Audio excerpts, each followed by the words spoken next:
So it looks like another Ubisoft studio bites the dust with a closure in the UK. And no, they're not going to close their India studio or their Philippines studio, because the staff there, their costs are really low. And it makes sense. They can't be dropping game after game that is performed poorly, and for this not to happen.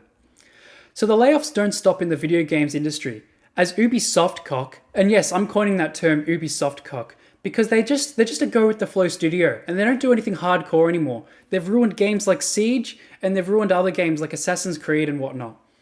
So they now expect to put 185 employees out of a job.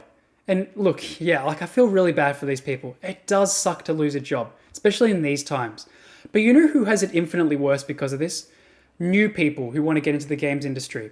This is 185 people that you're now going to be in competition with getting these jobs.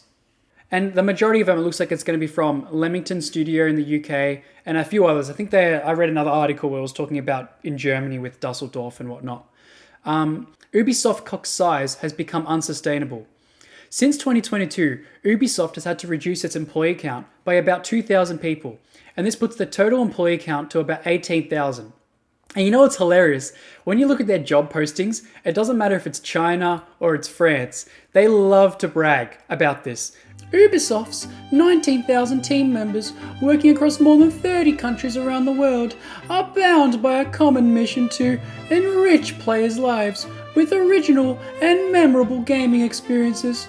Yes. And they go on to brag about what they've done.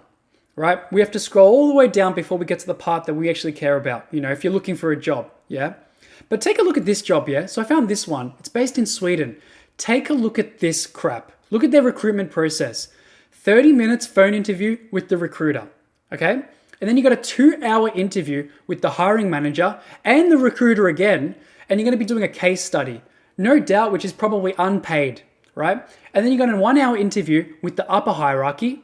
Yep, and then a final 30-minute interview with key stakeholders. This is a 4-hour recruitment process just for a shot at getting a job, right? And I'm going to be competing so far against 30 other people. And I have no doubt that in the next coming weeks, this number is going to go up. What a fucking joke. 4 hours just for a chance of getting a job. It's so ridiculous. Like, this shit really fucking pisses me off. You authorized me to kiss your ass. It's so stupid, right? It's no like, if anything, it's a good thing that these studios are closing down, because these practices are just so stupid. Why is this a thing? Why is this a thing? Anyway, so if we go back to the thing, another point they bring up is that one thing that could save them is if they get purchased by Tencent. Look, this is just going to delay the inevitable, right? Tencent might purchase them and take them out of this hole. But if this studio keeps going the way they are and keeps releasing the games that they're releasing, then it's just a matter of time before even Tencent dissolves them, right?